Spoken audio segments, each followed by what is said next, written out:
you don't hate the media enough.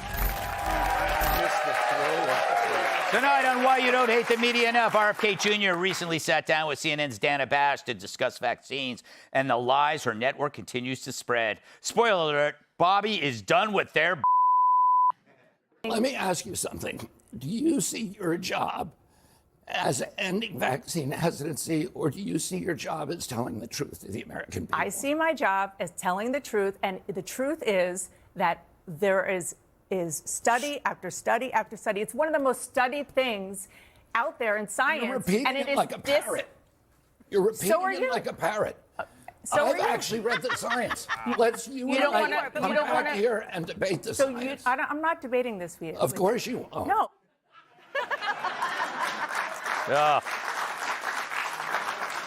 Didn't stop there. All you know how to do is repeat things that people told you and say, trust the experts. That's what you did during COVID.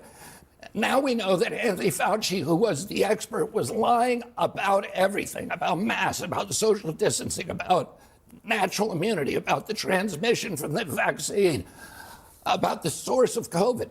He was lying, and you were punishing people for not trusting the experts. And now you're rolling out the experts again to talk about something that you have no personal knowledge of. I'm telling you, man.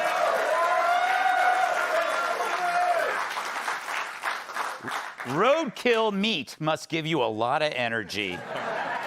Keep going. Okay, well, guess what?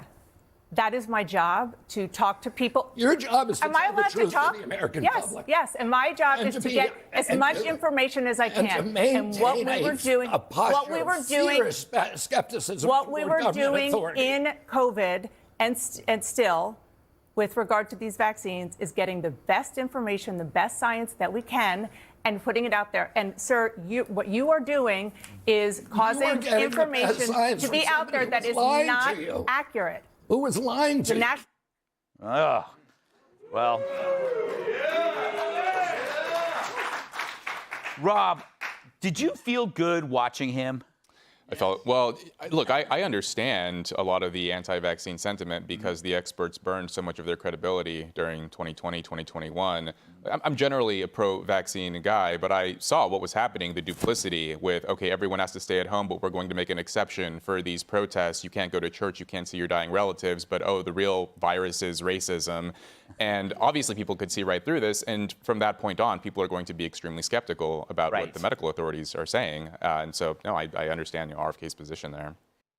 Be sure to like and subscribe for all the Fox News latest on YouTube, and catch full shows streaming now on Fox One. Well, if you missed this yesterday, you really missed some good fireworks. Dana Bash over in CNN. It was good TV, right? It was wonderful TV. Had RFK Jr. on, and they got into discussing vaccinations. And RFK, and in particular in the aftermath of Anthony Fauci's refusal to answer any questions in front of Congress, trying to get to the bottom of how the COVID-19 lockdowns worked and how all that came to be. And at one point, RFK Jr. starts grilling her and says, wait, is it your responsibility to end vaccine hesitation, or is it your responsibility to actually tell the truth? Here's a clip of that exchange. We began censoring people in violation of the First Amendment. But I'm not, you're saying what not to do. I'm asking what to do. But I want to talk about. That's something to do. That is the number one priority. We protect the Constitution. The Constitution was written. Forgive me, but you're talking about rights, and I'm asking about a potential public health crisis that is coming. But I do want to And one of the mistakes we made in the last time was suppressing those rights so people weren't being heard.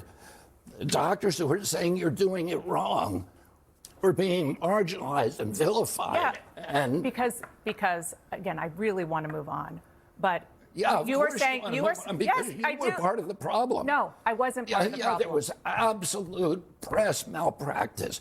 You weren't allowing your Mr. Secretary, your job is a fierce skepticism toward authority. And yes, you weren't doing that. You were beating up My job people is also who were dissenting. No, Okay, you want to sit here and attack me, or do you want to have conversations about public health? I'm not attacking you. I'm asking questions about how to prevent the next pandemic. You're talking nonsense. You're making assertions you can't support, and then when I call you on them, you're telling me that I'm arguing. Okay, do you want to talk about assertions that you can't support? I'll get there in a second. Let me just say, for the record, that I am not saying that the entire way that the COVID reaction was accurate. It was a scary time, and people made mistakes. No. A mistake is me putting on the wrong color tie. These people decided that they were going to tell the public one thing, but in their private journals, they knew the truth. And so, I think this is what the American people are tired of. We see a scandal, something that is harmful to not only the American people, but their children as well. They tell us all of these lies, and then when the facts come out, they just want to move on. And so there's never an atonement, Ainsley, for the mistakes that they made during that period of time. Here's the thing. If you're going to have him on as a guest, just let him talk. I want to hear what he has to say, because I don't trust the government after watching Fauci in the Biden administration or in any of these Democratic administrations where Republicans were saying, no, this is the truth.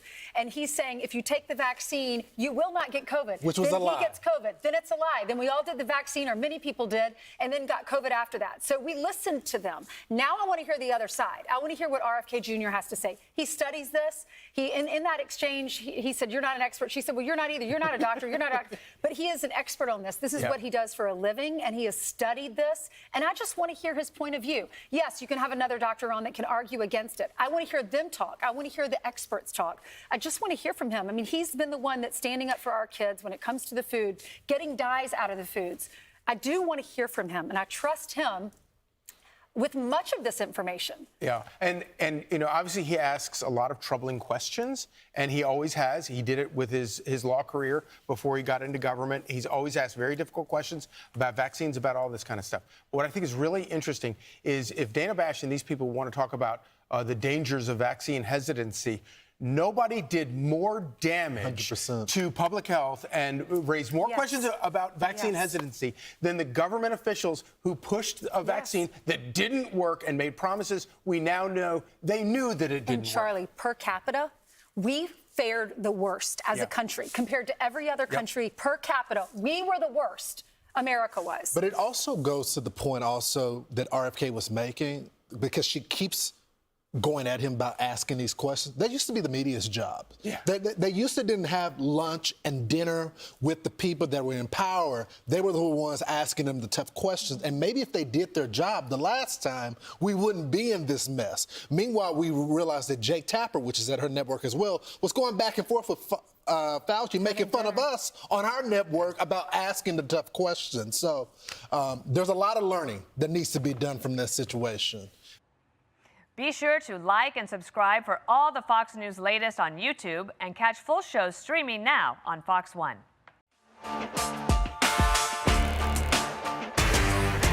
RFK Jr. sparred with CNN's Dana Bash over a host of health and COVID-related topics this weekend, challenging her to defend her assertions that he is promoting vaccine hesitancy and thus endangering the lives of Americans. RFK Jr. countered that she could not cite evidence in favor of her conclusions.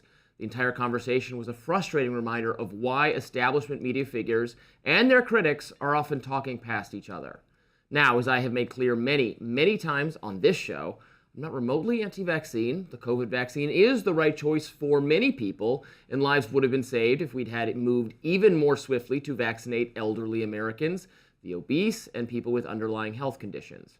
If mainstream media figures want to indict so-called anti-vax individuals for making incorrect claims along those lines, well, then they should do so. But frankly, RFK Jr. got the better of Dana in this debate because they ended up litigating aspects of vaccination and the COVID response in which the critics have stronger arguments. Here was a moment that stuck out to me in which they debated the efficacy of the vaccines. I think that what I have talked to scientists and doctors You've talked about. to scientists.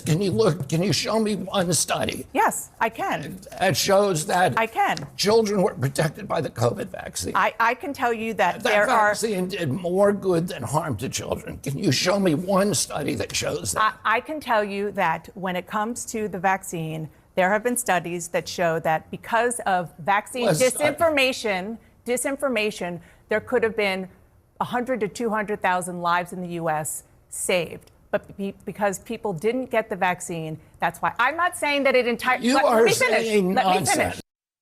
So let's dissect that exchange a bit. Now, Bash goes after RFK Jr. for spreading allegedly false information about vaccines. RFK Jr. counters that there isn't evidence showing the COVID vaccine provides substantial benefits to children. Bash then starts slamming him for spreading vaccine misinformation and saying that he's getting people killed because if more people got vaccines, then more people would have survived. But here's the issue. RFK Jr. is correct that the benefits of COVID vaccination for otherwise healthy children are very low, and that's because young people are already very unlikely to become severely ill due to COVID. That's why many European countries have stopped recommending COVID booster shots for kids and for teenagers. In fact, the U.S. has been an outlier in how strongly it prioritized booster shots for kids. Now, to be clear, that's not because the COVID vaccine is particularly dangerous for kids. It's just that, well, doctors tend not to prescribe treatments unless there's a clear benefit, and the benefit to healthy children is minuscule. It's negligible one way or the other. That's the truth. So when RFK Jr. says that, and Dana Bash accuses him of spreading misinformation and thus vaccine hesitancy, she's effectively arguing that saying something that is true about the vaccine is causing people not to get it.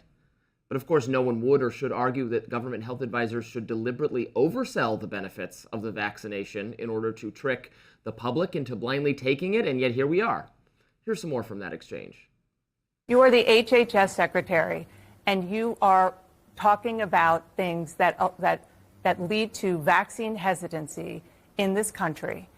And it is something that causes problems for people when there is not anything. Let me ask you something. Do you see your job as ending vaccine hesitancy, or do you see your job as telling the truth to the American people? I see my job as telling the truth, and the truth is that there is study after study after study. It's one of the most studied things out there in science. You're repeating and it like a parrot. You're repeating it like a parrot. Now, if Bash wants to effectively argue against RFK Jr.'s position, she should highlight studies showing reductions in mortality for elderly and at-risk Americans who did get the vaccine, rather than let RFK Jr. corner her on vaccines for children, a subject on which the science is against her position. She also allows him to turn the conversation to Dr. Fauci, where he deftly brings up all the things that the so-called experts got wrong.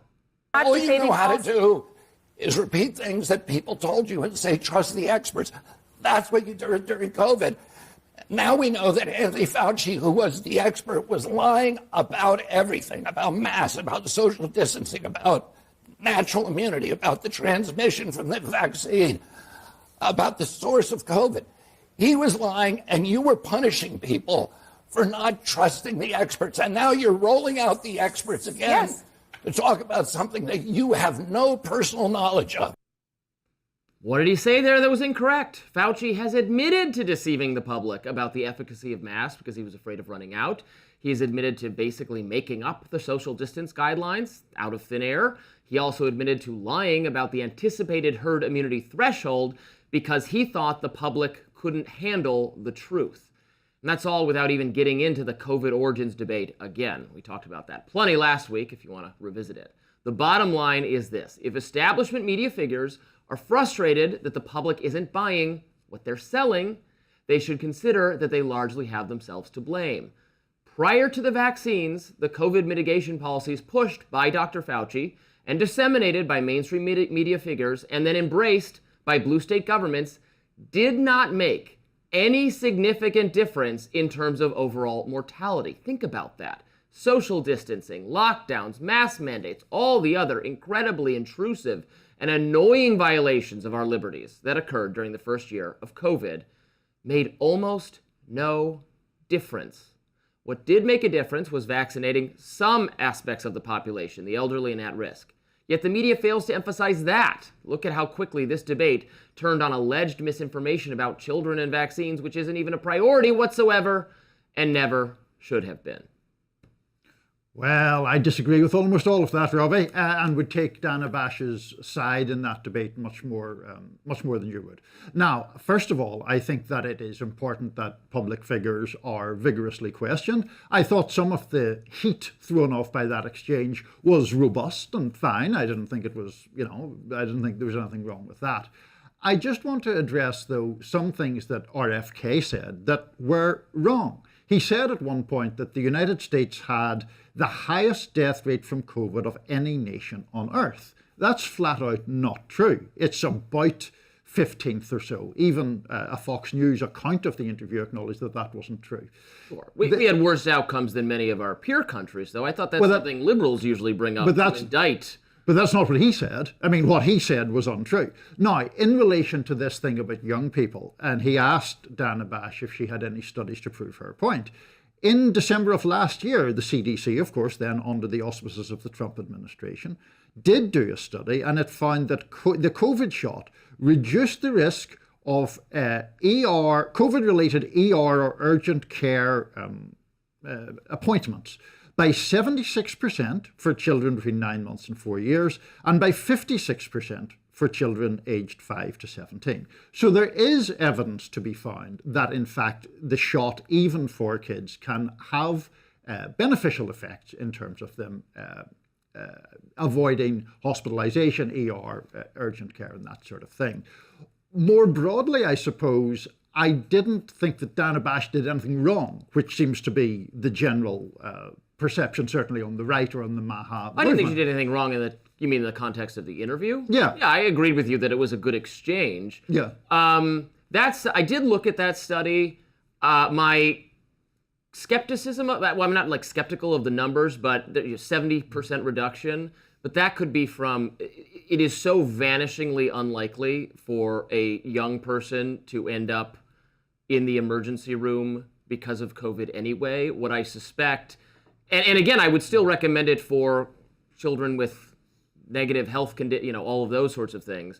So it might be a small number of sickly or children who have some other condition for whom getting the vaccine would make some difference, rather than, it's not like there's waves and waves of children entering the emergency room. Do you know what I'm saying? Well, I do know what you're saying, and you're making, to be fair to you, a fairly nuanced point. One of my issues with RFK Jr. is that he is prone to these sweeping assertions for which there isn't evidence, or for which the evidence is actually contrary to what he says. During the CNN interview, he also made this argument that Lyme disease is probably the result of gain-of-function research. That has been pretty largely debunked, as I understand it. Now, we'll get some virologist on to debate that, if you like.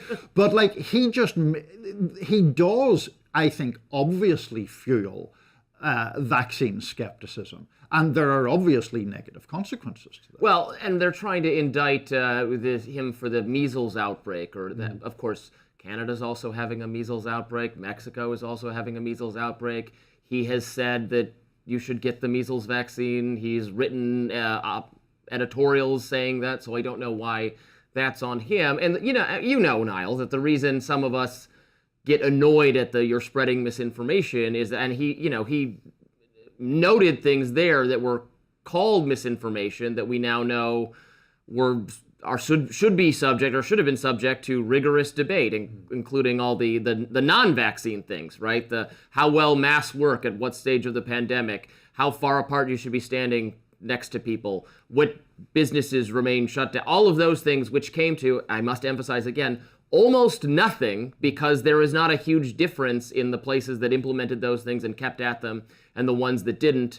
There's not a difference in overall mortality in those states until you get to the vaccine, in which case not vaccinating as rapidly did make a difference for the populations, not for the population at large, but for your at-risk population not getting it. Yeah, but to me, that's a huge indictment of these people.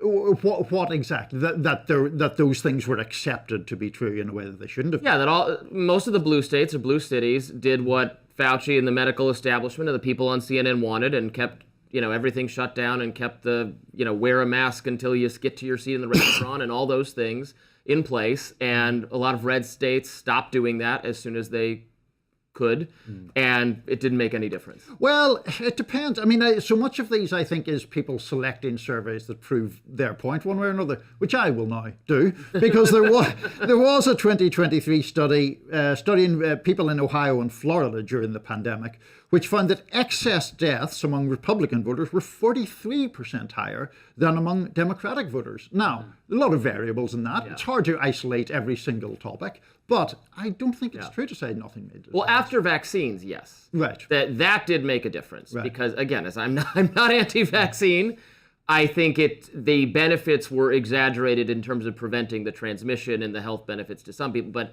elderly Americans, certainly, especially if you hadn't had COVID yet, certainly getting the vaccine was the right choice for you, and if they didn't in red states, they had worse outcomes. So that part, yes. But before that, it's not that different. We shall return to that. All right, next up, the Michigan primary elections are tomorrow, and one poll is showing good news for the Republican Senate candidate Mike Rogers. We'll be back to discuss.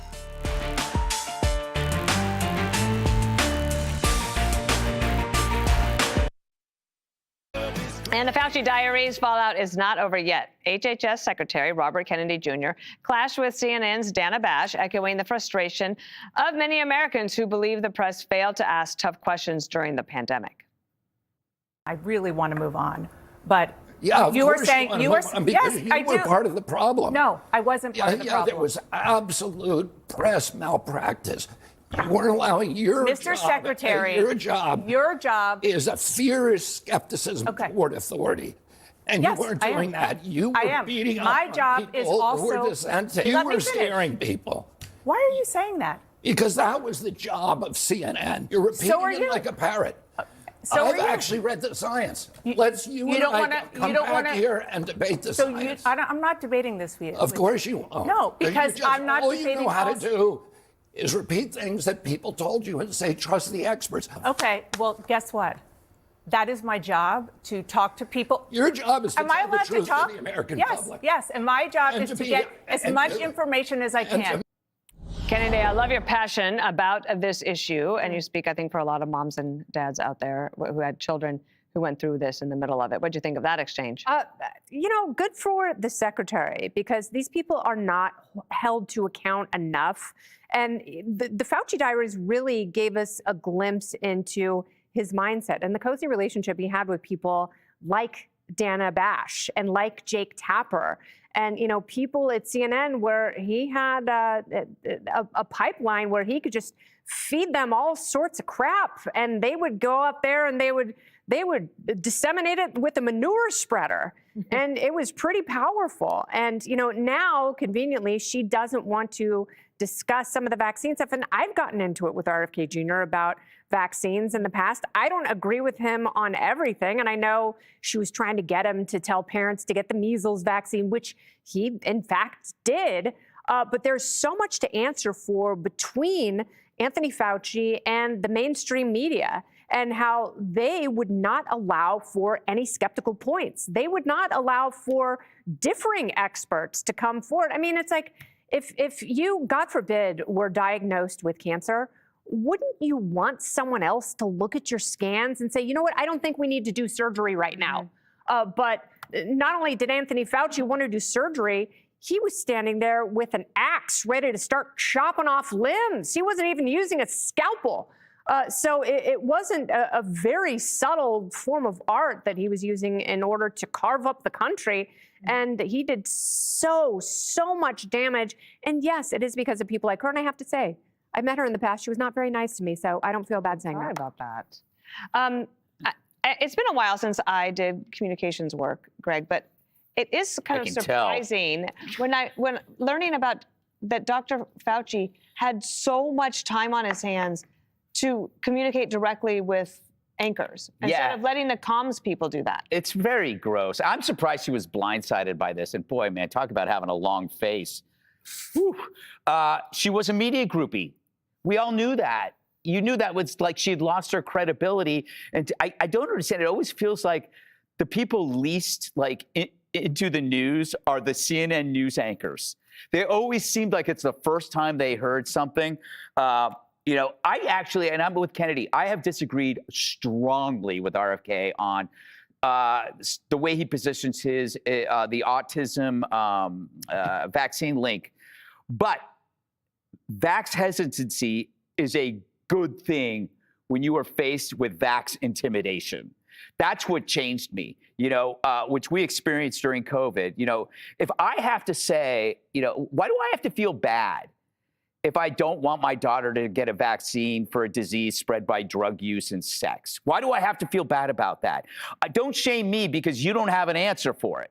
And that's something that every parent has a right to say. And I think, again, as someone who's highly critical of RFK Jr., there has been a dramatic rise in autism, and it demands an explanation. And you might want to resist the reflex to close that question prematurely for that reason. We're just asking for better data, less dogma. He's not rejecting the principles of vaccinations. He's questioning whether, and I question it, and it bothers me that whether the childhood schedule has been adequately stress tested. That's kind of basically what it is. It's not about the individual vaccines, to me anyway. It's like, wow, there's so many. And it kind of started in, 1986? Wasn't that when it began, when they kind of loosened the standards? And, I didn't know any of this stuff until I had a baby. And I'm going like, wow, we have a lot of vaccines and they all happen at once, and that wasn't always the case. And you have this, used to be 1 in 10,000 autism cases, and now it's 1 in 36. Of course, they broadened the criteria. That could explain it. And then you have all those fraudulent cases, the Somalians in Minnesota. Maybe that's it. All I know is there's an environmental issue there, and we got to get to the bottom of it. And I think you can be critical of RFK on the autism piece, but cheer him on when it comes to being skeptical about the entire industry and what's going on with the scheduling. And with the media, because he proves himself over and over again to be one of the MVPs of Trump's cabinet. Yeah, he's very highly rated.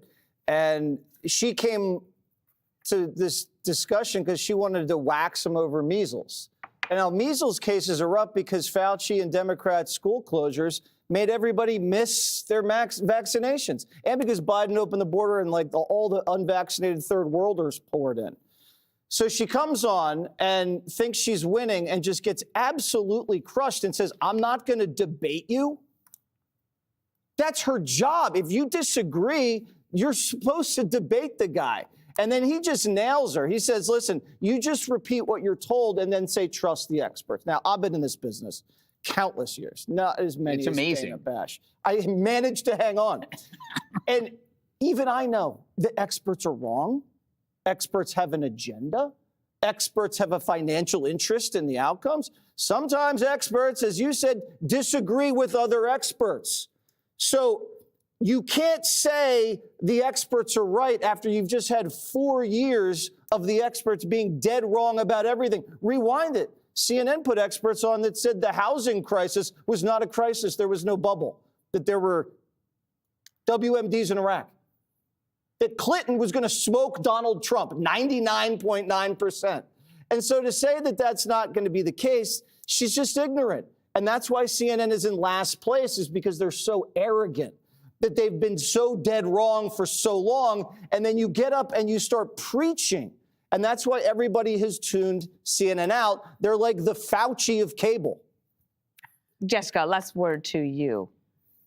I think that this is one of the rare examples today of a conversation or a clip that went absolutely viral and had two polar opposite reactions. Because I have found since 2024 that there is more crossover than I thought. Obviously, there's far right and blue sky and whatever's going on there. But the read that you guys have on this exchange is polar opposite to everybody, certainly that I know, who thought that RFK Jr. was way over his skis, very aggressive and in denial of what his administration's policies are doing to Americans, which is making them less healthy.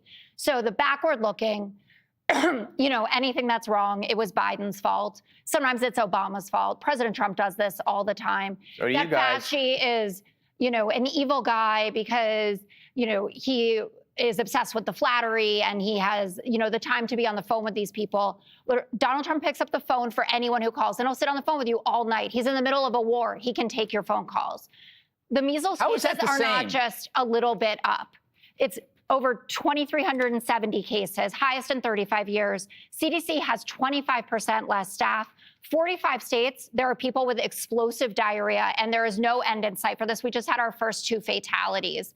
We don't know if it's Taylor Farms. It was Taylor Farms, and it's not Taylor Farms. Why are measles cases Okay, up? then why is whooping cough back then? I have no idea. Because people aren't getting vaccinated anymore because you have an anti-vaxxer as the head of HHS. Women are petrified. I haven't heard anything about the whooping cough. Then just look like it up. Mandela Barnes. This is news to me. Women are petrified to take Tylenol because this administration is telling them that it's unsafe for their unborn child, that it's going to lead to a rise in autism, which is completely unfounded. The science does not back it up, and that goes back to the 80s. You said the science doesn't back up all the things during COVID that you were dead wrong about. We weren't. The science doesn't back it up, doesn't fly anymore. We don't believe that. Okay, then go. You always say that, and then pro-vaccine for measles too. You're blaming the guy for rising cases of measles, and he's out there on CNN saying, "Yeah, get vaccinated for the measles." After he got backed into a corner and begrudgingly had to say it, you don't fire a corner. He said it during the hearing. By the way, the rates of measles are higher in Canada and England and Mexico. They leave that out. Well, what matters is that we're at a 35-year high. Usually, it's 1 to 5 cases. Go take a look at it, Jerome. Because people he just explained to you they missed their vaccines. Yeah. Okay, again. Be sure to like and subscribe for all the Fox News latest on YouTube and catch full shows streaming now on Fox One. So you are actually looking at, you're starting new studies to try to link autism, but you're also telling me. I'm not trying to link autism to anything. I'm trying to find out why is autism gone Are you from also less trying? than Are you also autism trying to find gone? out how it interacts with people's DNA, what's predisposed to have an autistic child? Are you doing both? Yeah, but Dana, you probably don't understand this because you're not a scientist. But genes you're not either.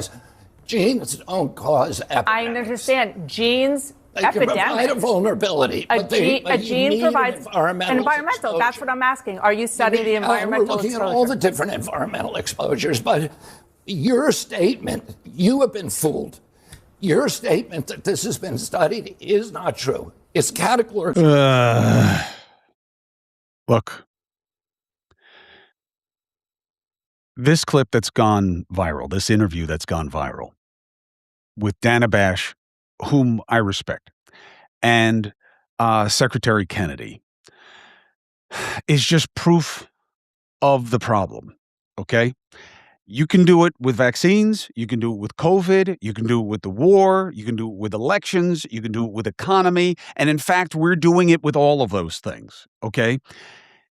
If you want to be honest about what this is really about, all of these conversations are being processed the same way, for the same reason, and either you deal with it or you wind up like Dana in that interview, or you wind up like many of you at home, frustrated, seeming to get nowhere, seeming like the facts don't matter. That's because they don't. And if you want to win, and if you want to move the needle, and if you want to be effective, you have to understand what's going on. And I'm here to tell you.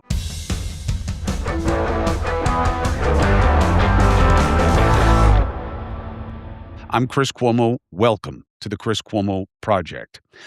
Again, look, you can run with this and clip it up and say that I go after ex-CNN colleague. That's not what I'm doing, okay? Dana is good at what she does. I believe she's better on the Sunday show than Jake Tapper ever was for CNN. I don't even know why they split it. She should do it. Why? Because there's an authenticity to her. You know where she's coming from. It doesn't seem like she's trying to please anybody or pose or anything like that. However, the game of gotcha, the using a fact and thinking that that's somehow going to illustrate or expose, doesn't work anymore. Because it's not about the facts. I'm not saying facts don't matter. Of course they do. They have to. But whether it was about the vaccine, right? That's what first went on. I don't know why they even sent me this clip about the autism thing. That's not the big kerfluffle. The big kerfluffle is about the COVID vaccines. And Bobby says, you show me. And look, I get that his voice is hard, okay? It's the least of the problem. in terms of understanding his positions, okay? The vaccine worked. The vaccine helped, okay? Did it help some more than others? Did it help sooner more than later? Yes, yes. They know all of these things. But that's not what it's about, okay? You have people who are invested in that whatever happened during COVID was wrong, it was intentional to hurt, it was overreach, it was deep state, it was Fauci.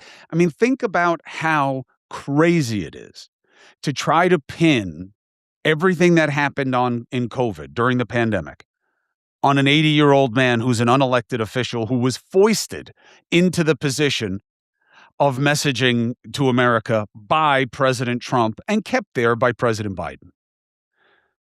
I told Tony Fauci that this was dangerous and that him being in this position was risky. Now, do the diaries expose that Tony loved the adulation, that he loved the fame, that he loved after a lifetime of work, being a big shot and everybody listening to him? Yeah. And that's what a diary's for. And you don't expect people to read your diary. And Tony's only human. And he's a guy who came from nothing and worked his way up. And he's living the dream of getting attention for what he's all about. And I'm sure in a lot of ways, it was an absolute star turn moment that he felt deeply personally and just loved. I get it. So does that mean that he's full of shit and everything he said was no? Look, here's the big problem that this COVID situation kind of highlights. When Anthony Fauci said you don't need masks, why was that? Because he wanted to lie? Because he wanted to get it wrong? Because he's stupid? Or it's because science is in politics. Politics is, here's what I believe, I'll always believe it. Even if the facts change, I'm really not going to change my position because then it's seen as weakness, and I'll never apologize for anything because you'll just kill me with it. That's politics. That's a binary battle to the bottom that is zero sum, where it's me versus you. And I can't be wrong, and I can't accommodate, and I can't change. That's politics. That's the opposite of science. Science is, we think this COVID-19 virus is transmitted by touch. That's why you got to wash all your vegetables. Remember the videos on how to wash your vegetables? That's why he said you don't need masks. Because it wasn't about breathing it in. It was about touching it and touching your face. It was about wash your hands, wash your fruit, wash your everything, right? Then what happened? They got different data. Now, by the way, the idea that Tony Fauci created COVID-19 or America or some offshoot, don't you think he would know how it was transmitted if he had something to do with creating it? Anyway, putting that bullshit to the side for a second, because I think it's complete bullshit that they're going after Tony Fauci for this stuff. It's a complete demonstration of what I'm talking about. Do you think America created COVID-19? Do you think COVID paid for research that led to EcoHealth or whatever they're called, creating COVID-19? Bobby Kennedy wants to talk about studies. He loves to bash the vaccine as much as he can. Ask him for the proof that any of the research that was funded as gain of function or whatever you want to call it under Tony Fauci's watch, even though it comes from like 10 different agencies and ultimately the presidential administration should be responsible. But if you want to put it all on Tony, it's fine. Ask them for proof that whatever he funded led to the development of the virus that made us sick. Ask him for the proof. He will show you none. Here's what they'll say. Because it's not about the truth. It's about making one side look bad. Now, why does one side own Tony Fauci when both sides used him? I don't know. He worked for Republican and Democratic administrations. He was installed by both. He was elevated by both. I don't know. Trump put him in a position he'd never been in before. You never heard of Tony Fauci. He did landmark research and policy augmentation and development on AIDS. He changed the reality for people who have AIDS. You never really heard any of that. Now you don't give a shit. Why? Because he's perceived as an enemy. Think about that. AIDS was a death sentence. People live with it for decades now, in large part because of the work he did. Still a piece of shit, though, right? Why? Because that's the nature of it. You got to see what John Pavlovitz puts out about this. Pavlovitz. Pavlovitz. And he's got it right. It's not about right and wrong. It's not about right and left. It's about good and evil for these factions.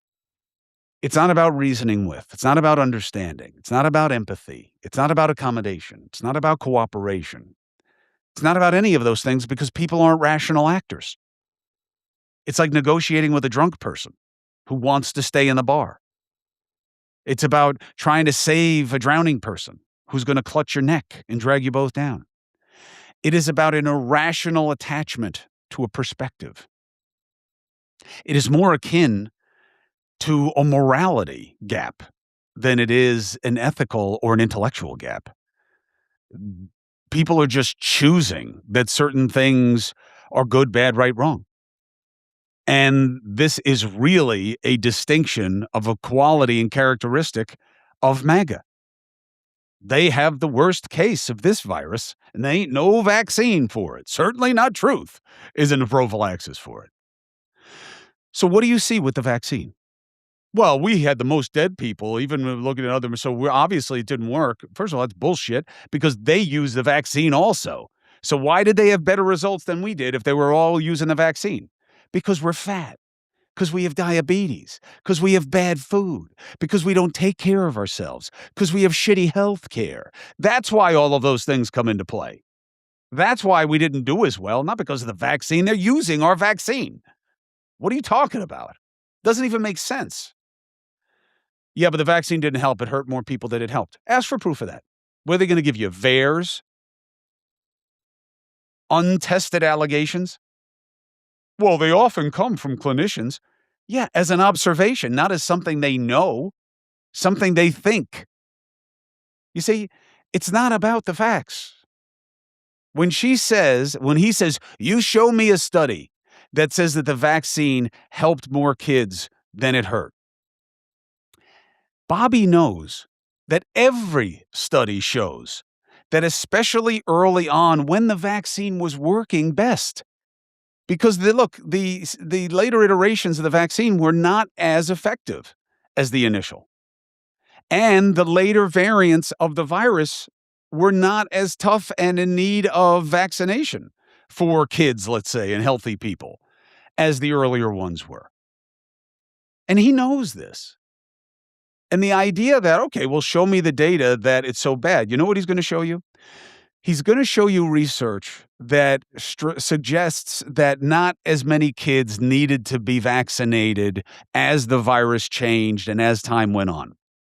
And that the risks early on are really isolated to young males and for one potential exposure, which is myocarditis, which is inflammation of the heart. And for young males, it was somewhere between 30 and 100 cases per million, like 1 in 30,000. For girls, it was a fraction of that. And overwhelmingly, the number of cases of those kids who wound up getting myocarditis were mild and they were self-resolved. Now, did some kids get bad cases? Did some kids get horrible effects? Yes. Very, very, very few. Compared to the number of kids that had lesser symptoms or didn't get sick and didn't have any complications from COVID, it's not even a close call. So then what are we talking about? We're not talking about the facts because it's not about the facts anymore. You're not going to convince somebody who supports Trump to go bad on Trump because you're asking them to negate an identity, okay? You got a better chance of telling them to change gender than you do to change their position. And look, they'll hem and haw and they'll say, well, look, I'm not saying I like everything he says. I'm not saying I like his style, but it's not what it is. They can't side with you. They can't. Support for the Chris Cuomo Project comes from Quince. Let me tell you something. There are few feelings as good as cleaning out your closet. Now is a good time to do it. Before spring, before fall, now is a good time. Why? One, it's going to feel good. You're going to go through, and it's a simple rule for me. If you haven't worn it in a year, and it's not a specialty garment, like what? A tuxedo, a ball gown, something like that. Why do you have it? Why do you have it? Now, are there things that don't fit you anymore that you think are going to come back? You know, sometimes you got to accept reality. Now, why am I telling you this? Why does Quince want me to tell you this? Well, you see this shirt I have on right now? This is a Quince shirt. I love the fit. I love the fabric. It's not too loose. It's not too tight. And it wears well. It doesn't pill. It's a quality garment that is not at an exorbitant price. And that is the beautiful thing, especially if you're not a label whore, which I'm not. And why do I have all of these things I don't wear when I can get quality things that fit well, are a good value, are going to hold up, and they look great? And I'm not it doesn't matter to me what the label is. And I kind of love the word Quince. So for me, this was a no-brainer. Get rid of the crap that I'm not wearing anymore. And it's not really upgrading because a lot of the stuff I got rid of was probably more expensive than the stuff I have from Quince. But it's better, it's more contemporary, it's quality, and it's a win-win as far as I'm concerned. So upgrade your everyday. Go to quince.com/Cuomo for free shipping on your order and 365-day returns. It's now available in Canada and the UK. That's Quince, Quince.com/Cuomo. And look, here's the beautiful thing. Whether it's slacks, as we used to say, pants, lightweight sweaters, heavier cable knits, button downs, or just everyday kind of athleisure or whatever you want to call a t-shirt, they look good, they fit good, they hold up well. And I believe in that. You know, a little bit of it is my upbringing. Buy a quality thing and it'll last. Get things that are timeless, that are classic, and they work well instead of all the crap I have with the stupid sayings on the t-shirt that somebody bought me 3 birthdays ago. That's why I made the decision to clean out the closet and upgrade my everyday with Quince. Worked for me. I hope it works for you. Here is the good news. We're also having the wrong conversation. Look, Dana has to talk to Secretary Kennedy. He's got too much power. He's part of a presidential administration. You got to pay attention to him. I know that there are people out there who will say you shouldn't have him on. You shouldn't platform him. Look, I don't believe in censorship. Okay? And you can say, well, neither do I. Well, then don't say don't platform them because that is censorship. You're just using a different word for whatever reason. But how you test them is good. And you can say, look, do you think Dana did a good job testing? If you voted for Trump, you'll say no. If you didn't vote for Trump, you'll say yes. You see, that's my point. Now, I think the people who didn't vote for Trump, who say, yes, she did, are closer to the truth. But no, she didn't make any ground on Bobby. Why? Well, one, he knows this stuff much better than she does. And that's not to insult Dana Bash. Why? It's because she's a generalist, and this is what he does. He spent years working on this. He wrote a book about it. He's cherry-picking data all the time. He wants there to be a connection between vaccines and autism. He wants that. He wants that to be true. Why? He'll give you his own reasons. Or he'll say, no, that's not true. I just want the truth. I don't think that's true. I think he knows the truth. There has never been an established connection. Yeah, it's because they haven't done the research the right way. No, okay, well, so that means that the community of people that live to get research grants to research things have just never bothered to do this. It doesn't make sense. The COVID vaccine is the same thing. The COVID policies are the same thing. What they're mad at Tony Fauci about is the same thing. Look, and here's how you know. How do you blame Tony Fauci for anything that you don't blame President Trump for? Well, he's the scientist. Who put him in front of the country to design the messaging? Who? President Trump. Why? Because he didn't want the smoke. Why? Because he got it wrong. And again, you don't find it a little ironic that the president that they worship, okay, and remember that when Trump is gone, and they all say that it was him and he's the aberration and they never changed their principles and the party is back and character counts and I'm a Christian. Fuck them all sideways when they say that. Because now is when you make that stand. And they've never made it because they have proximity to power and they're afraid he'll take them out. So whatever rationale they come up with later, remember these days, months, weeks, years, okay? because I'm telling you that's what's coming. Whoever wants to run who is close to Trump, they're all going to make this case of why it was all about him. He's the wicked witch of the West, and they are.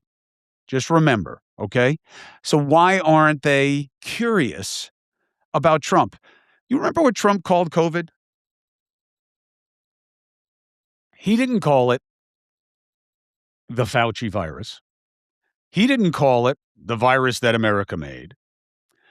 He called it the China virus. Why? Well, in ham-fisted thinking, it's because it came from China. And he didn't want the responsibility, and he didn't want the blame, the smoke, as they say today. So he called it the China virus. All the Republicans defended that. The left thought it was xenophobic or racist or prejudiced or whatever.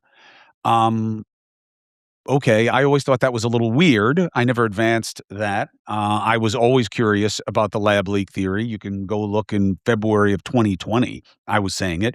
You will find a gap with me about changes in vaccine efficacy, mandates in school, separation policies, PPE, not PPE, but the payroll protection, and other stuff, because I wasn't on TV. I didn't have a podcast. I had been fired, and I was sulking and trying to figure out my life. So that was a really important year, 2021. And I was out of it.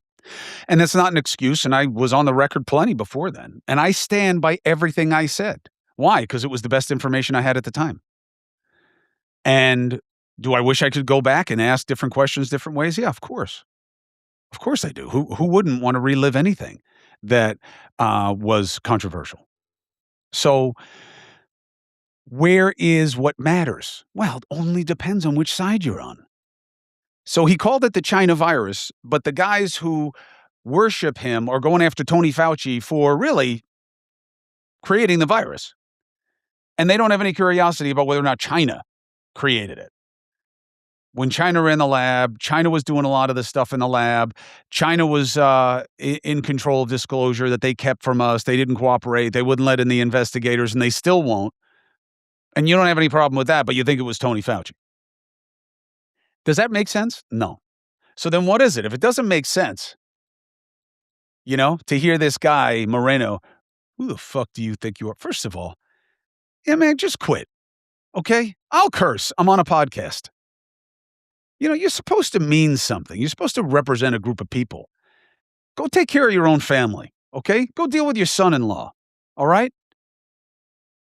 Guy got allegations of smacking your daughter around, smacking your granddaughter around. You didn't do anything about it, and now you're a tough guy to an 80-year-old guy. Man, go take care of your family, okay? What the fuck was wrong with you letting your daughter get abused by her husband, allegedly? She says it happened. Where were you in that? Why didn't you go beat his ass? Why didn't you keep her safe? You see what I'm saying? It's not about them coming from a point of conviction. It's convenience. It's advantage over the other side. Is the economy good or bad? Well, Trump says the economy is the best ever. We have the most foreign investment ever. What does he mean? The tariffs? Do you know who's paying those overwhelmingly? You and me. Okay? The big, beautiful bill, he gives tax cuts to the top disproportionately. They replace the revenue that they now need by cutting programs that work for the people who need help the most, and tariffs that are paid by those same people disproportionately. And you're okay with that. And prices are still popping, and they say to you, yeah, but it's just because of the war, and that'll go away, and we couldn't let them have a nuke. Who says they're not going to get one? None of these things even make sense. Going after Fauci. We had to do something about Iran. Don't you mean you had to do something that would stop them from getting a nuke? I feel like all we've done is given them more reason to try to acquire one than ever. Right? That crazy-ass regime of terrorists hate us now in a way they never did. I mean, it doesn't make sense. None of these things make sense. So the idea that you're going to converse, I'm not looking to talk to the political fringes. This podcast isn't for the political fringe. And it's not merely for independents. You know, people want to shit talk independents and say, "Oh, you're too weak to take a side against Trump." I don't think that that is a complete analysis. I really don't. I think that the good news is, the bad news is that our political dialogue and to a large extent, our political state of play is controlled by fringes because social media magnifies fringes and the media magnifies social media. And that's a problem. And more people in the media and in politics are playing to social media. So that's why we've been getting more and more fringe issues. Now, why do I say that? Well, because every time they poll the people at large, and look, polls can be inaccurate, all right? They're usually a fairly solid assessment of a snapshot of a moment in time. And if you look at us, more people trust Tony Fauci about what he said about COVID than the U.S. government. So what does that tell you? Well, one, they're blaming the administrations in a way that these lawmakers are not, right? What does that tell you? We're 50-50 on whether or not the president has gone too far in how he deals with illegal immigration. Think about that. Because you're 7, almost 8 in 10 Americans say if you're here illegally and you commit crimes, you should be removed. Also, 7.5 in 10 say there should be a pathway to citizenship for people who are here illegally who meet certain criteria. So if you were to look at just the state of play in the media and on TV talk shows, you'd say, God, we're really divided over ICE. And some people just want to abolish. Very few people want to abolish ICE. Okay? They want ICE to do the right thing the right way, or they want them destroyed because they want this to stop. And I get it. Look, defund the police, defund ICE, not good. Do you need ICE? Yes. Do you need the police? Yes. But I do think you're going to have to get rid of a lot of these people they brought in because I don't think they vetted them and they're certainly not training them the right way. Why? It's obvious. And I do think there's something to the theory that they are stuffing these detention centers, having these private contractors treat people like shit, and they're doing it for profit. And a lot of members of this administration are profiting from it because they're invested in them, including the president, including Tom Homan, including the acting head of ICE. I mean, come on. I mean, it's right in your face. So if you ignore it, what does that mean? That it's not about the facts. And it's not about winning the debate. Dana Bash is never going to win any conversation. She's never going to expose anything. She's never going to get Bobby Kennedy to agree. Okay? Dana Bash wasted her time in that conversation. Not because Dana Bash is bad or wrong. She's the opposite, in my opinion. You don't have to agree with me. But I'm entitled to my opinion, right? They will never say the vaccine helped. Bobby Kennedy knows the vaccine helped. And Dana Bash knows that they mandated the vaccine for a duration and to a degree that probably wasn't necessary. Now, I don't think they did it to hurt people. And look, and I'll tell you why. If Bobby Kennedy is a real one, if any of these people in MAGA are real ones, why aren't they arguing that the makers of the vaccine should be able to be sued? Trump gave them complete legal immunity. Did you know that? And Biden extended it. Why? Because they didn't want to make something that they didn't get to test the way they usually do.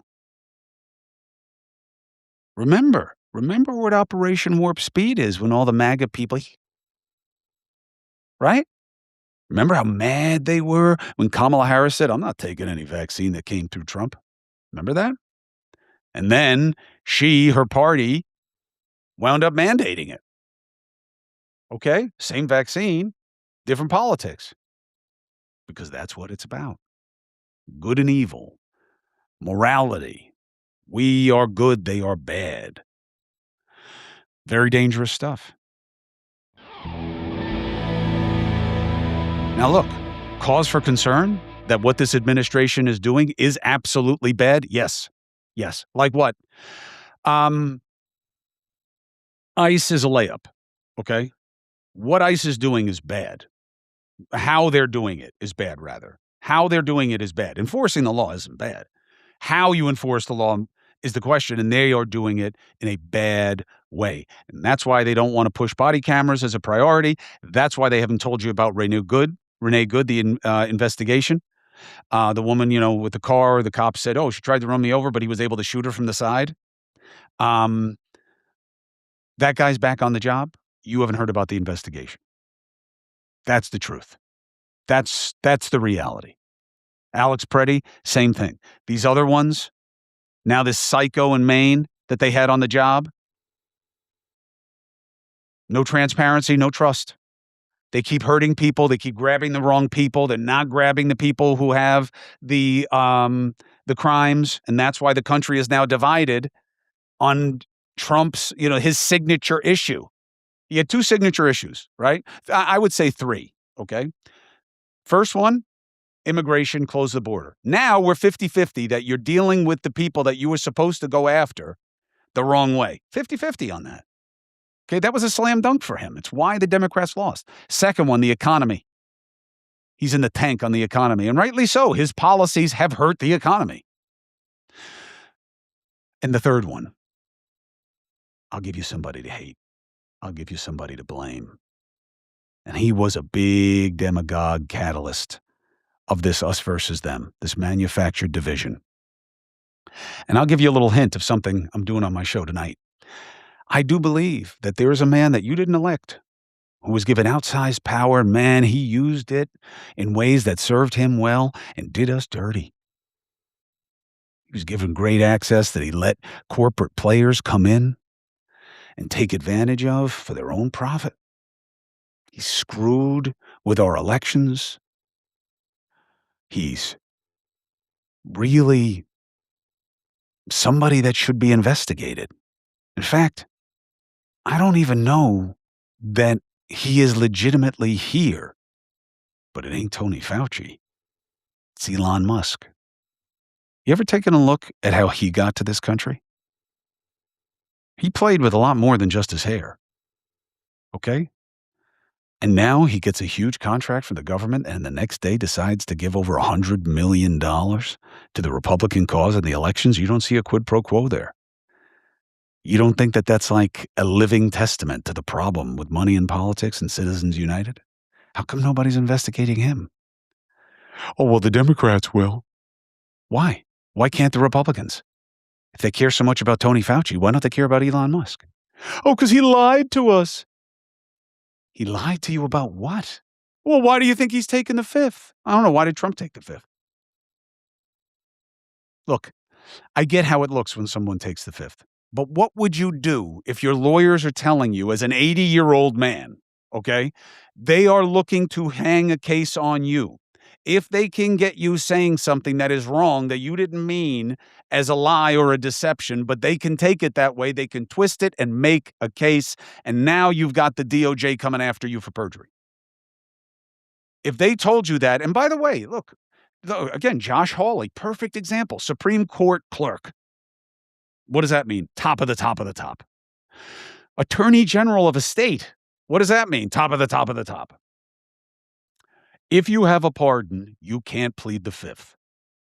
He says that to you with a straight face. That's bullshit. Why? Because he knows the pardon was bracketed by time. It ends in like April 2025. That means anything he says now about then is not pardoned. He knows that. Why would he say that to you? Because he wants to divide. He wants to expose. It's not about the facts. It's not about agreement. It's not about being reasonable. It is for the majority of us, but not for the power players. You're going to get just what you saw on that CNN show. You're going to get just what you saw in that Fauci hearing. Until you start realizing that that's not what it's about, man. You cannot change their minds. You just have to outnumber them. Footnote, John Pavlovitz. You have to outnumber them. And the good news is the rational and reasonable outnumber the fringe, the extremists. But you got to come out and you got to take your country back and you got to give a shit and you got to deal with the noise and the frustration of getting an ID or whatever else the new qualification there is. And you got to vote and you got to fuck the parties and you got to get rid of these, these extreme candidates, and you got to get people in there who are coming in to be reasonable, to work with the other side and to work on what matters to you, not some boogeyman that they use to scare people into voting for them. You got to outnumber them. You're not going to outthink them. You're not going to rationalize and empathize. It's not going to happen. Okay? This is trying to tell an evangelical Christian that they should be open to the fact that there's no God. It's not going to happen. And this is not an attack of the effort to try. I try all the time. But Dana Bash was never going to do anything but score points for one side with that interview. Did she know that going into it? Yeah, probably. Her producers did. But that's the game. That's how you get the clips. That's how you get the ratings. But the game is killing us. And I want you to see it because you are part of the larger number of the reasonable and the rational. And you can be really mad at a side or both sides or one side, doesn't matter. That's okay. You can be really pissed off about things. I'm not telling you not to. Anger can be a great motivator to improvement. But you have to see that if people are on a different side from you, you ain't bringing them over. You got to just outnumber them, okay? If you want things to change in this country from this administration, from Trump, from MAGA, you're going to have to outnumber them. You'll never change what they are. Yes, some of them used to be Democrats and voted for Obama and voted for Trump. If they're still okay with what they see in this country, if they can still tell themselves, hey, look, if you're here illegally, this is what you get, you know? We don't even say that about people who are on death row. But you're going to say it about somebody who was coaxed over here by a company with the promise of a job and helped coordinate and helped facilitate them to come into this country illegally, and nothing ever happens to the country, and you want to treat these people like they're El Chapo? There's something wrong with that. It's not about the facts. It's about deep-seated lack of cognitive dissonance and just identification and just almost mental illness. You got to outnumber them. You got to outvote them, and then things will change. That's the truth.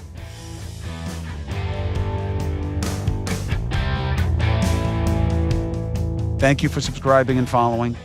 Thank you for giving me an opportunity here to make the case, to show you what things are and what not. And once you start to see it through the lens that I do, you'll see it for what it is. What you do about it is up to you. Your opinions are your own.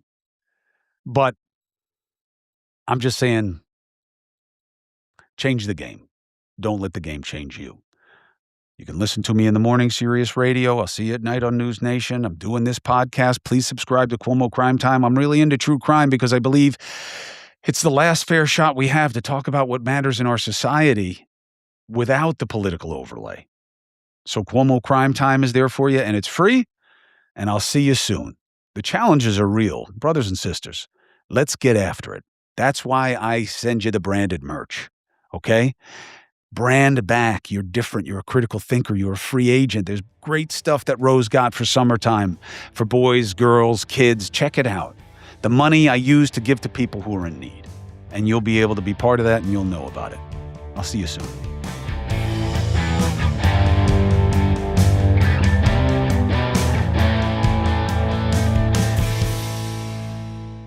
Secretary Kennedy, I have to tell you, you and I have disagreed on so many things over the years, and I have learned so much from you and have softened so many of my views. I think you are doing an amazing job. And for things that I just didn't even listen to you on health and everything else, you have opened my eyes to what has been happening to our food, and I thank you. I think you have made a tremendous difference. So thank you, sir. Well, I'm very grateful to you, and I also want to thank you for that last interview that we did together where you were all doped up on having just returned from dental surgery, and it was one of the best interviews that I've ever done. So I remain deeply appreciative. Thank you. Well, I tried not to be doped up, but maybe it would make for a better show. A lot of people would claim yes. Secretary Kennedy, you found these diaries, and everybody is saying these are private diaries. Could you please lay this to rest? These are not private. They were, I don't know why he put them on, but they were put on government servers. Yeah, well, every American knows this who has a job. If you go into your office and the company that you work for gives you a laptop, and you do work on that laptop, it belongs to the company. And that is true. That is federal law. If you do something on a government server, it belongs to the government. So he was keeping a diary for the book that he intended to write about his life. And at the end of his term, just before he was leaving, he emailed the entire diary to himself.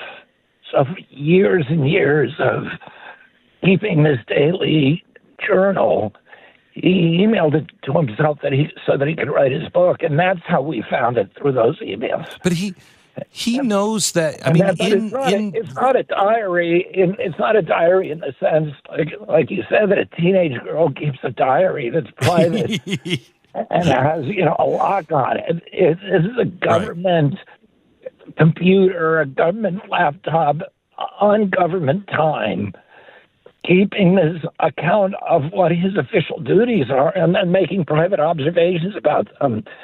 The liberal media is now feigning indignation that we released private diaries and violated his privacy, but it's a crazy assertion. And, what they're really doing is covering up this, like you pointed out, this vast media malpractice that took place during COVID when they elevated this guy to a deified status, who had funded the weaponization of coronavirus, who then had given it to a Chinese military-run lab, to two scientists there, Xi Jinping and Ben Hu, who further weaponized it using NIH technology that they got from another NIH grantee, Ralph Barrick at the University of North Carolina. Yeah. And they created SARS-CoV-2, and Ben Hu, who was seen as a second scientist on it, is patient zero.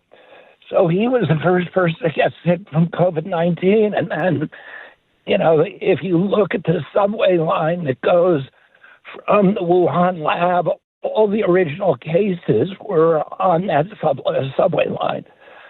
Oh, these scientists were infected. They were getting on the subway. People were getting infected, at each stop along the way. And that subway led right from the Wuhan lab to the airport. So people then spread it internationally.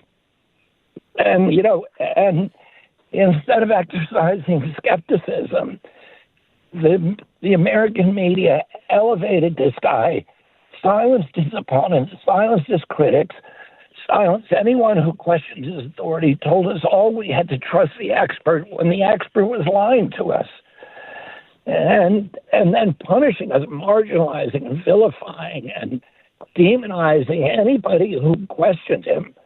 And it was really an extraordinary situation. And he was lying about everything. He was lying about masks. He was lying about social distancing. He was lying about natural immunity. He was lying about the ability of the vaccine to prevent transmission. He took the vaccine himself, and he immediately got COVID. And he lied about the safety. We now know the one thing that I learned from his diary, because most of this stuff I already know. The one thing I learned is that he had a pulmonary infarction after getting the Moderna vaccine. So, Glenn, he took the Moderna vaccine at a very highly publicized press conference. in which he was demonstrating his confidence in the safety of the product by taking the shot publicly in front of the whole world. Then he gets pulmonary infarction, which is NIH and CDC and FDA had done a joint document in which they looked at the expected side effects of the vaccine's adverse events. And pulmonary infarctions was one of the top expected injuries. So he got that. He got a life-threatening pulmonary infarction, which was a blood clot that went out and obstructed his lung. And he was life-threatening. He was getting because he was in his late 70s. That could happen. So it's not. We're not sure that that's what caused it, but it is likely that that's what caused it. But the problem to me is he had the best medical care and then never, ever revealed it. He should have said, there's a possibility that this, happened to me. There is a possibility that this happened. Instead, he goes out. He never says this out loud. It's never reported. And then he says it's perfectly safe. He doesn't know that. We don't know that. Yeah, I mean, that's true with every vaccine injury. You can never prove causation, but the whole, the whole purpose is, the whole system is based upon people being honest about reporting all of the injuries that happen after vaccine. And then, you do a cluster analysis and you say, hey, we're seeing elevated levels of this, that, and the other. If you don't report it, nobody can make those kind of analysis. And he did not report his. He didn't report it to the VAERS system. He didn't tell the public. And, anyway, he's a guy who claims to be science itself, but is rejecting the scientific method on being able to find out if something is safe or not. So yesterday he's testifying and he says nothing. And I kind of expected that. Unfortunately, as soon as it began, I was like, he's not going to, they're going to make this against Rand Paul. They're going to just say Rand Paul has a vendetta, blah, blah, blah. I said today that if you give him a congressional grant of immunity and say, look, we just want the answers, he must answer. At this point, I am less interested. I mean, don't get me wrong. I want to see that guy in a perp walk so badly. I think he is one of the most evil guys. I believe he knew what he was doing. He's responsible for millions of people's death. He locked people out of seeing their parents and their grandparents as they were dying. He changed the world, and it's all because of his arrogance. But at this point, we're not going to see him go to jail. I just don't think that's going to happen. If we give him congressional immunity, then he must go to jail. He must answer the questions. I want this to be finally settled and settled in, court or in Congress, where everyone, including the press, can stop telling us that none of these facts are true, because it's all true. Yeah, and one thing I would add is that what he did, the Democrats keep saying he saved 1 million lives. We had the highest death count per capita of any nation in the world. We had 3,000 deaths per million population. The African continent had 1/10 that, about 320 per million population. Wow. There were nations like Haiti and Nigeria that had 14 people per million population. Basically 1% vaccination, 14 deaths per million population. That's 1/200th of us. We had the highest death rate of any country in the world. Whatever we were doing was the worst performance of any country. So saying, the claim that he saved 1 million lives is not really supported by facts. So he is responsible as well for the largest loss of trust with our doctors, our medical system, our quote unquote experts. I mean, we know that a pandemic is going to happen again at some point. But I got to tell you, we will lose a lot of lives because people will not trust anyone. What has to happen next to him? What do you recommend? What do you think is coming? What has to happen so we can put this behind us and restore the trust? Well, we're doing that at NIH right now and across the agency. Yesterday we announced that an end to all dangerous gain-of-function science. So the science and the studies, the NIH-funded studies that gave us the COVID-19 pandemic will never happen again. And the new policy has incentives and punishments for scientists and universities that participate in any kind of dangerous gain-of-function studies. So we're ending that, but also we have new protocols for pandemic response, and they recognize constitutional rights. The Constitution was built for hard times, not for easy times. You can't just wave it like we did. In fact, in 1780, between the end of the Revolution and the ratification of the Bill of Rights, we had multiple pandemics in our country: smallpox, yellow fever, typhus, typhoid. They killed tens of thousands of people. And the framers were well aware of that, but they did not put a pandemic exemption in the United States Constitution.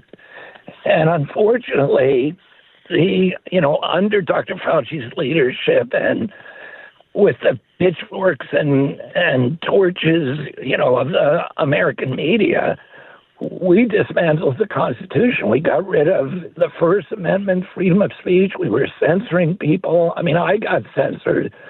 I was accused of misinformation because I said this probably came from the lab in Wuhan. And Fauci was saying that privately in his diary in January of 20. So even before I said that, he said he was saying it could not have come from the wet market. And then for 2 years, he tried to tell us it came from the wet market. So I never put any misinformation on my Instagram account, but it was shut down. All of my social media was shut down. And this happened, as you know, doctors were delicensed, people were harassed and silenced. The social distancing regulation got rid of our right to assemble. We had 3.5 million businesses shut down without due process, without just compensation. Jury trials were shut down for anybody, no matter how negligent they were, who supplied a countermeasure. All of our Fourth Amendment protections against unwarranted searches and seizures were abandoned with all this track and trace that you have to show your medical records before you leave your home or travel or whatever. The whole Constitution was dismantled, and that can never happen again. And the pandemic responses that we're working out are pandemic responses that are more traditional. They use traditional methods, and they use AI, and we use all of the well-established methods that do not interfere with our constitutional rights. Robert F. Kennedy Jr., thank you, sir. Thanks for spending the time with me. I appreciate it. Our Health and Human Services Secretary. You bet. Thank you.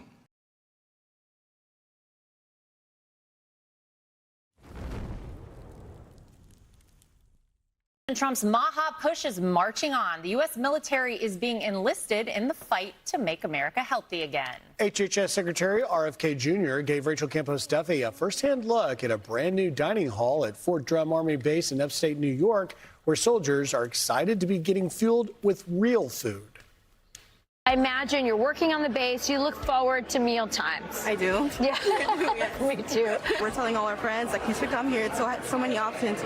Every soldier here is super grateful for the huge upgrade that comes with our food, the nutrition in our food, the quality of it, and how accessible they make it. You feel healthier with these options? Yes. I know the boys at Warco and 132, they definitely put in a lot of hard work and come here and get fueled up.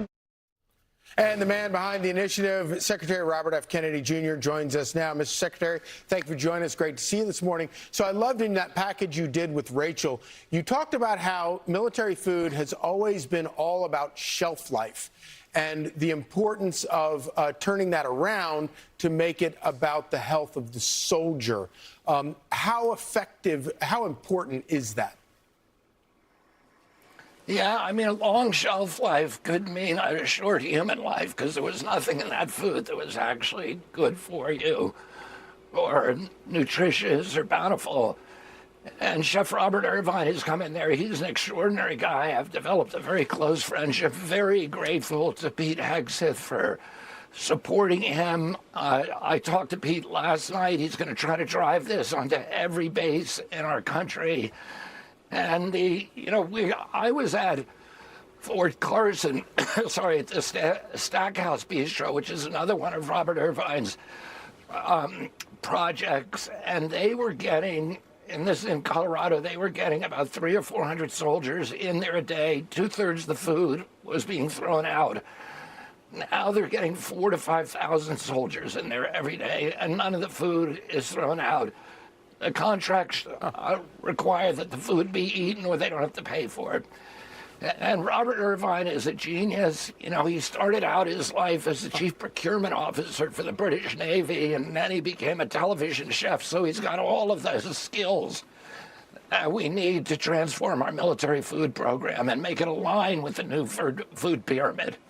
Yeah, well, speaking of TV shows, I know that you are launching The Real Food Show, and this is going to showcase inexpensive and healthy meals. You're going to teach people all across the country, Secretary, how to eat whole, real foods and how much easier and truly inexpensive it can be. Yeah, Laura, one of the, criticisms that we got, or concerns, let me put it this way, when Brooke Rollins and I, the USDA secretary, flipped the food pyramid and we put real food back in. We took out the Fruit Loops, the ultra-processed food, and we put protein and grains and fruit and vegetables in. One of the concerns people had is, are we going to be able to afford this? Isn't real food actually more expensive? And as Chef Robert Irvine has pointed out, he is actually, by giving the troops better food, he's saving 26% on every meal to the military. So you do not need more money to eat good food. And one of the things that we're doing to try to teach Americans how to buy food and how to eat real food at affordable prices is this Real Food Show that people can watch now on my YouTube channel on Secretary Kennedy. And we're going to have a famous chef in every week, cook a meal for around $3 a portion of high quality food that any American can get, and we're going to do it very fast too. We've told the chefs we want fast, convenient meals that are also affordable and really good. Every parent is looking exactly for that, Secretary, so I'd love to hear it. That's amazing. Yeah, that's great stuff. Mr. Secretary, let me change gears just a little bit because we all watched with frustration. Millions of Americans wanted and deserved answers from Dr. Anthony Fauci. 111 times he invoked the Fifth Amendment, wouldn't even answer questions about what color his tie was or what day of the week it was. But when I talked to Senator Paul afterwards and interviewed him, he said, look, there was still something gained in all of this. And that is, we've now seen from his diaries and everything else on record, his gain of function research and the dangers that caused leading up to the pandemic. And you at HHS have ended that gain of function research, and you're vowing now to restore transparency. Talk to me about the gain of function research things you've done, and also how do we get trust back in the nation's public health officials? God forbid we should have another pandemic. Well, gain of function research is a kind of research where you take a pathogenic organism like a coronavirus and you try to make it more virulent. You try to get it so that it can spread faster and that it's more deadly.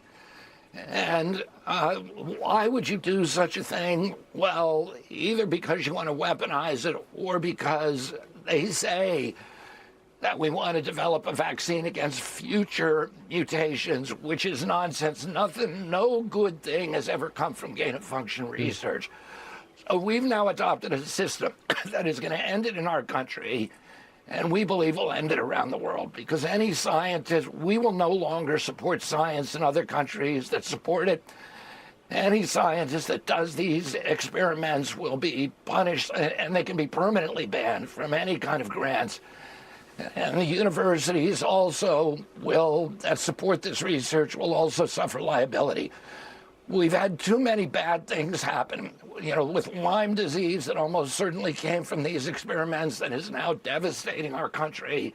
RSV that came from a laboratory, which is now the biggest killer of children in our country. And of course, the COVID-19 pandemic, which was a trauma for the whole globe. And all of those have been linked credibly to gain-of-function research. So it's something that with enormous costs and no proven benefits. And just lastly, on that transparency part, can we restore confidence in our officials after we saw Fauci just simply wouldn't even give us answers? Yeah, I mean, the most disturbing thing about that hearing and about the release of his diaries was the huge delta between what he was saying privately and what he was telling us publicly. And, one of the clear examples of that is that in January of 2020, he says in his diaries that he just met with the 16 scientists and that they all agreed this could not have come from the wet market. Right. And yet the very next day, he was telling Americans that it came from the wet market, and that's the story he continued to spin for the next 2 years. Well, and of course, there's so many examples of that in his diary, and we need to restore trust. Yeah. And the way you do that is by being trustworthy. Well, and of course, none of those that would have come out without your hard work behind the scenes. That's right. And we're grateful to you for that. And we're grateful for you coming on and breaking all this down for us. Thank you, Mr. Secretary. Thank you, Secretary. Be sure to like and subscribe for all the Fox News latest on YouTube and catch full shows streaming now on Fox 1. We come to this place for MAGA to fight, fight, fight, and win, win, win. Because we need that, all of us. The indescribable feeling we get when we hear the national anthem. And stand together, stronger than ever before. Under this administration, we're going somewhere we've never been. We aren't just watching history, we're making it. Rebuilding our country better than ever. A country where we don't do heartbreak, we do victory. An America that is safer, more secure, more prosperous. And any setbacks that stand in our way simply makes the comeback that much sweeter. Welcome to the Golden Age.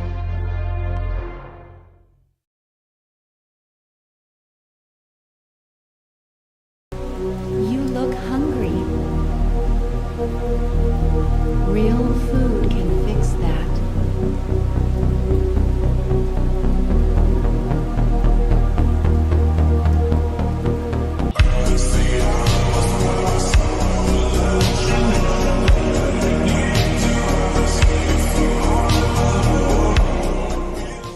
Andrew, what are we going to do today? Okay, well, this is about taking ingredients that everybody already knows. It's approachable. You can get them at any store, and maybe manipulating them a little bit with a couple chef tricks, but nothing overly intellectual, so that we can get that flavor that's memorable, it's sticky, it's addictive. What I found as a chef is that people are so obsessed and addicted to processed food because it's chemically built to be addictive. But with a few simple ingredients that are fresh and whole and real, we'll be able to fulfill that same effect, utilizing one of our bounty items in America, which is our seafood. I talk about this often. So we've actually got right here these are our wild Alaskan sockeye salmon fillets. Now, these were frozen. I'm an advocate of actually using frozen seafood because the way in which they flash freeze seafood now on the boats and modern technology, it's better than fresh in some cases, right? 95% of all seafood that's used for sushi in the United States is frozen. So if you think about sushi being the freshest and it's frozen, that freezing kills the parasites, it's a good thing. But more importantly, it's cheaper when you buy it frozen. In addition, you can even buy this in a can, or you don't even have to use salmon. You can use any other seafood. You can use shrimp, sablefish, black cod. I mean, any other type of American caught seafood, and you're still gonna be able to utilize this recipe. So I start off. And if you get it in the can, it's actually gonna be cheaper than $5. Yeah, much cheaper. Yeah, much cheaper. And nowadays, you've got a diversity of seafood that you can get in a can, from sardines, even abalone, right? They're starting to farm abalone in a responsible manner. So you could use abalone if you wanted to in this recipe.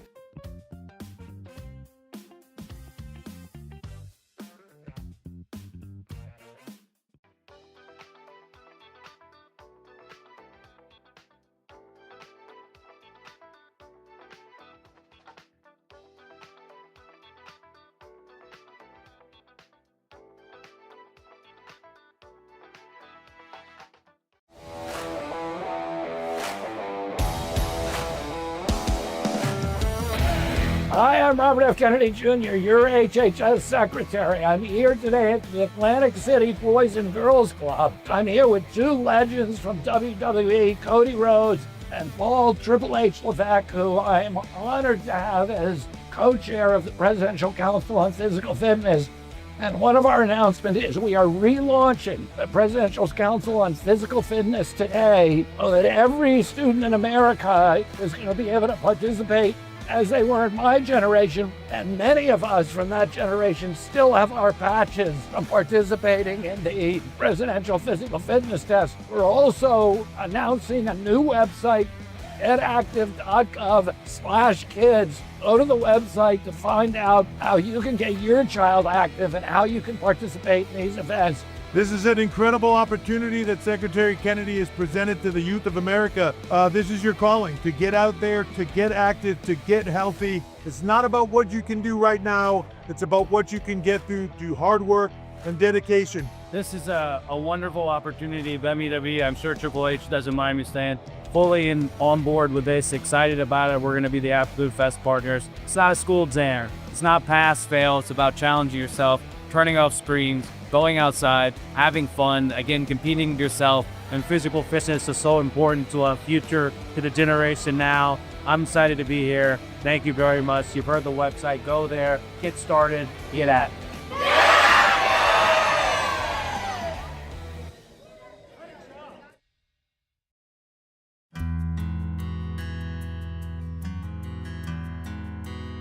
Hi, I'm Robert F. Kennedy Jr., your HHS Secretary. We came to Colorado today to announce HHS's new website, getactive.gov. We have a chronic disease epidemic in our country. 80% of adults do not get enough physical activity. 77% of our kids can't qualify for military service. 35% of our teens are obese or overweight. But in addition to the chronic disease epidemic that affects physical health, we're also suffering through a spiritual malaise that affects our mental health. A malaise of isolation, of fragmentation, of atomization. Our 16-year-olds are now spending 8.5 hours per day on social media. The principal cause of death now in that age group is suicide.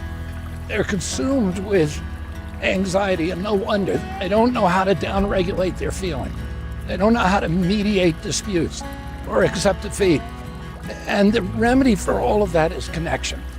You get connection through other people, but you also get it by connecting to creation. And that's the prescription, not just for the chronic disease epidemic, but also for the mental health crisis in our country. Go to getactive.gov. We will teach you how to connect with the national parks, eat real food, get outside, get active, and that's how you make America healthy again.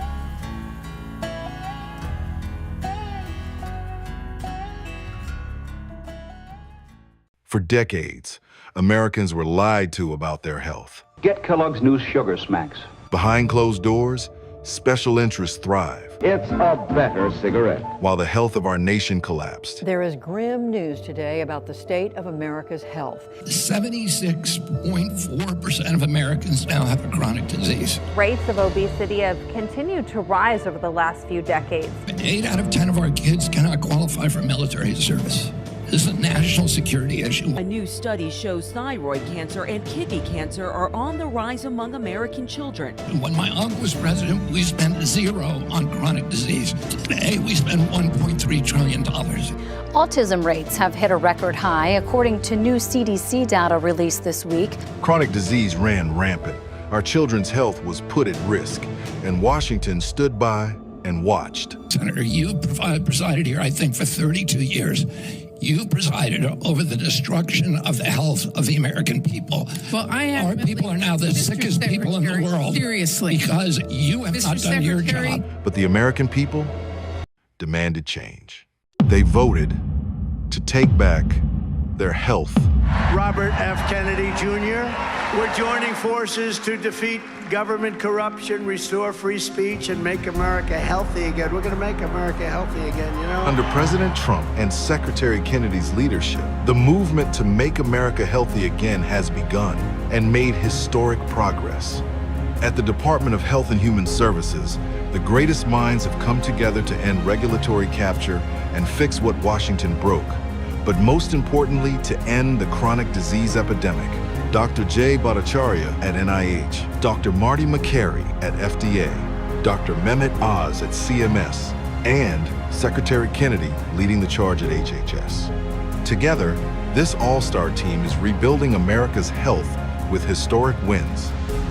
We're stopping the use of taxpayer dollars to buy junk food that makes Americans sick. Nearly 100 MAHA bills have been passed in states across the country. We're ending the loophole that lets untested chemicals sneak into your food. We're restoring mothers' trust by removing heavy metals from baby formula. We're bringing honesty back to vaccine safety. No politics, no profits, no mandates, just transparency, informed patient consent, and real gold standard science. We're investigating the root causes of autism, delivering answers to the families the government has long avoided. We're rewriting America's dietary guidelines to put health, not industry, first. We're cleaning up America's food. No more toxic dyes, only safe, natural ingredients. We're restoring honesty in drug ads so Americans get facts, not Big Pharma's deceptive spin.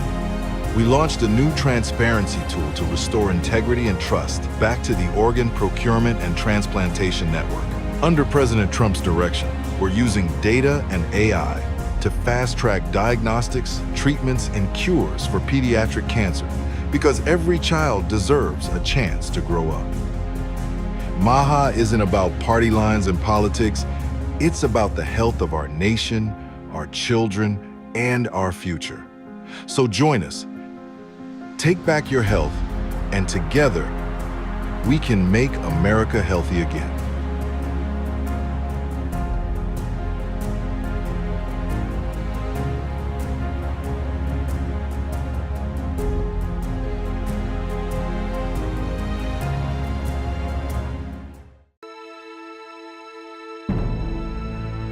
Hi, I'm Robert F. Kennedy Jr., your HHS Secretary.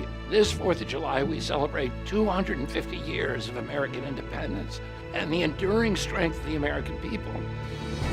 The men and women who built this nation understood a simple truth. A strong nation depends on strong people. As we celebrate our independence, we also have to confront the greatest threat to American strength, the chronic disease epidemic.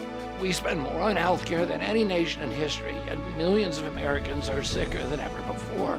When my uncle was president, we spent $0 on chronic disease. Today, we spend $1.3 trillion every year. Nearly 80% of adults don't get enough physical activity. More than 1 in 3 American teenagers are overweight, and 77% of our young people cannot qualify for military service. This crisis touches every part of American life. It burdens our families, it weakens our economy, it threatens our military readiness, and it puts our future at risk. A healthy person has 1,000 dreams, but a sick person has only one. Under President Trump's leadership, we're reversing course. We are putting prevention back at the center of healthcare. We're challenging the failed status quo. We're shifting our focus from sick care to health care. We're confronting the root cause of chronic disease. We're rebuilding trust in our food, in our medical and public health systems. And we're putting American children and families first. The Trump administration is restoring one of our most fundamental freedoms, the freedom that comes with good health. Every American has a role to play. Take back your health, eat real food, get active, spend time outdoors, build healthy habits, because a healthy nation is a strong nation, and a strong nation is the foundation of freedom. And together, we can make America healthy again. Happy 4th of July. Produced by the U.S. Department of Health and Human Services. Please join me in welcoming Secretary Robert F. Kennedy Jr. Today, HHS and the Department of Education are announcing several major reforms that will help reshape the future of American medicine. First, 9 of the nation's leading medical accreditors, certifying boards, testing organizations, and educational institutions are taking concrete action to put nutrition back where it belongs, at the center of medical education. Our next big announcement is of equal importance. 19 additional medical schools have signed the Trump administration's nutrition education pledge, committing to provide at least 40 hours of nutrition education or an equivalent. With these commitments, 73 medical schools across the country have now joined the pledge. That's not a symbolic achievement, it is a structural change. It is a privilege to recognize an additional 19 medical schools stepping up to strengthen nutrition education. Because to make America great again, we first must make it healthy. It's incumbent upon us to make the next generation of clinicians aware and activated when it comes to these issues, to give a framework for how to prevent disease by allowing things like nutrition to prosper.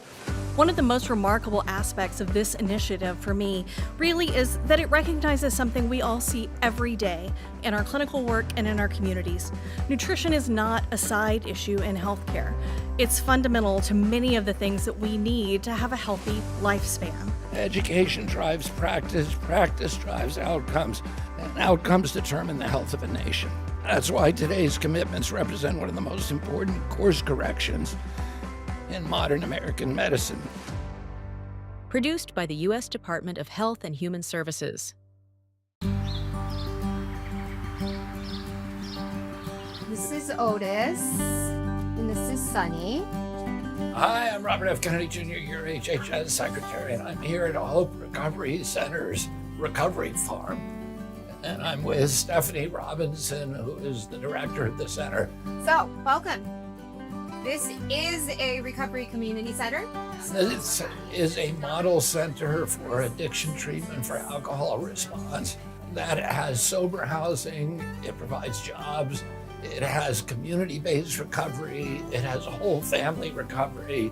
This is our pro-social space. We do a lot of pro-social activities. We're just grateful to be here with you, Secretary. It's been just a great day to highlight our Recovery Community Center that has pro-social activities, meetings, and supports multiple pathways, and our Recovery Farm that supports workforce development, combating local food insecurities, and recovery housing. And we are just here to support people and help them access recovery and stay in recovery and become stronger individuals, stronger families, and build stronger communities. It's the model of the kind of system that gives addicts and alcoholics the capacity to help each other with recovery with a little bit of help and encouragement by the government.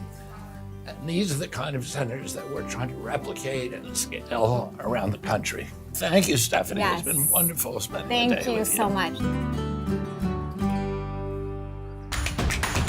Produced by the U.S. Department of Health and Human Services.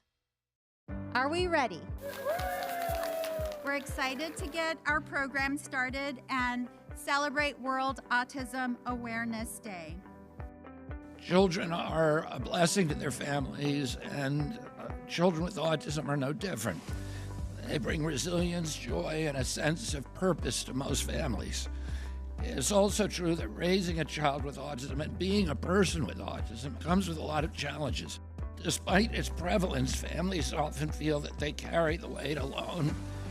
And let me assure you that with this administration, you do not. My commitment to you is that we will do nothing about you without you. Within the past year, we launched a bold effort to better understand autism, its causes, its treatments, and how we help every individual flourish.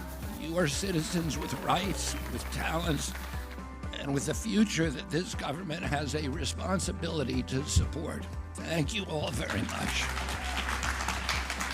It's been so heartening and inspiring that Secretary Kennedy and President Trump have both made autism a priority and really recognize the needs of autism families across the spectrum.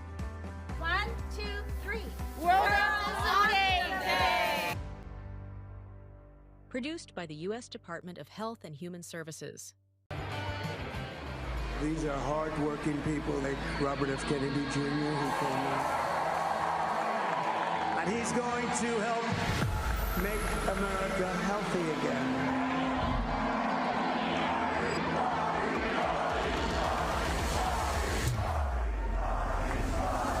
Are you supportive of these onesies?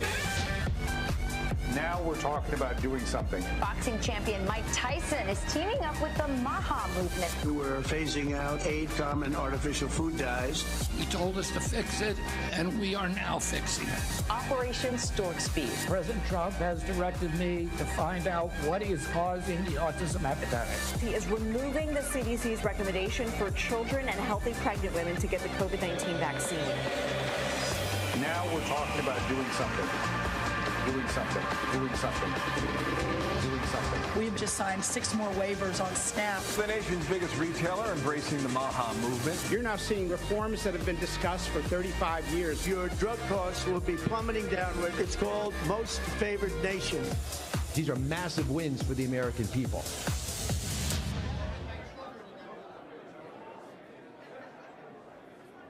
My sister's name was Denise. She died of obesity at 25. She had a heart attack. I was so fat and nasty. I would eat anything. I was like 345 pounds. A quart of ice cream every hour. I had so much self-hate when I was like that. I just wanted to kill myself. We're the most powerful country in the world, and we have the most obese, fudgy people. Something has to be done about processed food in this country.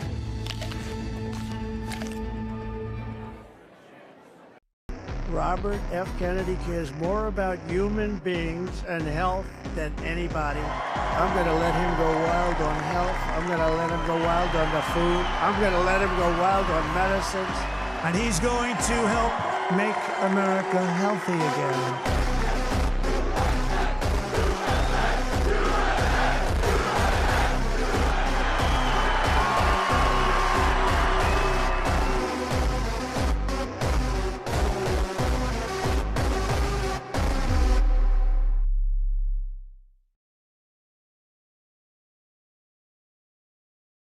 The story of Kennedy and Trump has changed the course of history forever. August 23, 2024 will forever be known as the day we turned the corner and took back our great nation and changed the course of history and brought hope to a free world. Join me as we relive the strange relationship between Kennedy and Trump leading to their return to the White House to make America healthy and great again. I spent 2 years following the Kennedy and Trump campaigns. Long before the two men ever considered running for president, Kennedy sued Trump and stopped him from building a golf course near the Hudson River. After Trump won the presidency in 2016, he recruited Kennedy to look into vaccine safety issues. Kennedy was forced out the door after clashing with a man by the name of Anthony Fauci. But the assassination attempt on President Trump's life brought Kennedy and Trump closer than ever. From rivals to collaborators, from foes to friends, this is the story of Kennedy and Trump. You can download the book for free right now by going to kennedy&trump.com. That's kennedy&trump.com. My name is Greg Fernandez Jr. God bless you all.